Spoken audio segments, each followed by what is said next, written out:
নমস্কার, মমতাজ কিচেনে আপনাদের সবাইকে স্বাগত জানাই। আজকের আবহাওয়াটা পুরোপুরি খিচুড়ি খাওয়ার আবহাওয়া। দেখুন, একটুও রোদ নেই, পুরো মেঘলা করে আছে। আর আমার তো এত ঠান্ডা লেগেছে, গলাটাও ধরে গেছে। কিভাবে খিচুড়িটি বানাবো দেখতে হলে পুরো ভিডিওটি দেখার অনুরোধ রইল। এখানে 500 গোবিন্দভোগ চাল নিয়েছি আর 500 মুগ ডাল মুসুর ডাল নিয়েছি। সবজির মধ্যে আছে পালং শাক, ফুলকপি, ওলকপি, কুমড়ো, গাজর, বিনস, শিম আর বাঁধাকপি। আর একটা নতুন আলুও দিয়েছি। এখন মুগ ডালটা হালকা ভেজে নেব। মুগ ডাল ভাজা হয়ে গেছে, এরপর চাল আর মুসুর ডাল একসাথে ধুয়ে নেব। আমি খিচুড়িটা গোবিন্দভোগ চাল দিয়ে করছি বলেই কলাই ডাল সব একসাথেই সেদ্ধ করব। মুগ ডাল ভেজে রান্না করলে দারুণ একটা সেন্ট বের হয়, আপনারা না ভেজেও করতে পারেন। মুগ ডাল ভাজার পরে খুব একটা বেশি ধোয়ার দরকার নেই, হালকা করে ধুয়ে নিলেই হবে। আর বেশি করে ধুলে মুগ ডাল ভাজার পরে যে একটা সেন্ট থাকে সেই সেন্টটা চলে যায়। চাল ডাল সেদ্ধ হোক, চলুন সব সবজিগুলি আমি একে একে ভেজে নেব। এখানে আলু আর গাজর 1 মিনিট ভেজে নিলাম, এরপরে ফুলকপি দিয়েও ভালো করে ভেজে নেব। সব সবজিগুলি ভাজার জন্য লবণ হলুদও দিয়েছি। দেখুন, ফুলকপিও খুব সুন্দর ভাজা হয়ে গেছে। এরপর আর বাকি সবজিগুলো দিয়ে আর একটু ভালো করে নাড়াচাড়া করে নেব। এইভাবে সব সবজি ভেজে যদি খিচুড়ি রান্না করা হয়, সত্যি খিচুড়ির টেস্টটা সম্পূর্ণই আলাদা হয়ে যায়।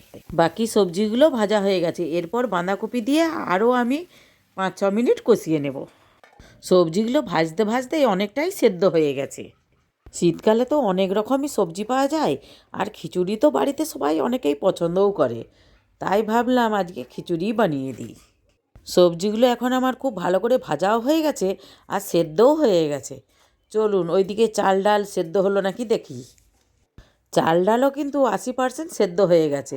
এর মধ্যে সব সবজিগুলি দিয়ে দেব।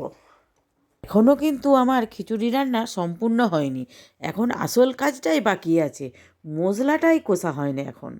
এরপরে আমি মশলাটা কষে নেব। এখন কড়াইয়ে তেল, তেজপাতা, শুকনো লঙ্কা, গোটা জিরে, 5 ফোড়ন, সব উপকরণগুলি কয়েক সেকেন্ড নাড়াচাড়া করে পেঁয়াজ কেটে রেখেছিলাম, পেঁয়াজগুলি লাল করে ভেজে নেব। পেঁয়াজ ভাজা হয়ে গেছে, ওর মধ্যে একটি টমেটো দিয়ে ভালো করে ভেজে নেব। টমেটোও ভালো করে ভেজে নিয়েছি। 1 চামচ আদা রসুনের পেস্ট, 1 চামচ হলুদ গুঁড়ো, 1 চামচ জিরে গুঁড়ো, 1 চামচ ধনে গুঁড়ো, 1 চামচ লঙ্কা গুঁড়ো আর 1/2 চামচ কাশ্মীরি লঙ্কা গুঁড়োও দিয়ে দেব। সব মশলা তেলের মধ্যে 2 মিনিট ভালো করে কষে নেব। তারপরে অল্প জল দিয়ে আরও 3-4 মিনিট কষিয়ে নেব। মশলাটি 5-6 মিনিট ধরে কম আঁচে কষতে হবে, যাতে মশলার মধ্যে কাঁচা গন্ধ চলে যায়। দেখুন, মশলাটা কত সুন্দর কষানো হয়ে গেছে, তেলও ছেড়ে দিয়েছে। এখন আমি আরও একটু শুকনো শুকনো করে মশলাটি কষিয়ে নেব। মশলাটি খুবই সুন্দর কষানো হয়ে গেছে, একটুও কাঁচা গন্ধ নেই। এইদিকে সবই উপকরণগুলি খুব ভালোই সেদ্ধ হয়ে গেছে। এর মধ্যে মশলাটি দিয়ে কম আঁচে 2-3 মিনিট নাড়িয়ে নিলেই খিচুড়ি কিন্তু রেডি। একবার হলেও এইভাবে আপনারা রান্না করে খাবেন, আর কেমন হয়েছে কমেন্ট করে জানাবেন কিন্তু।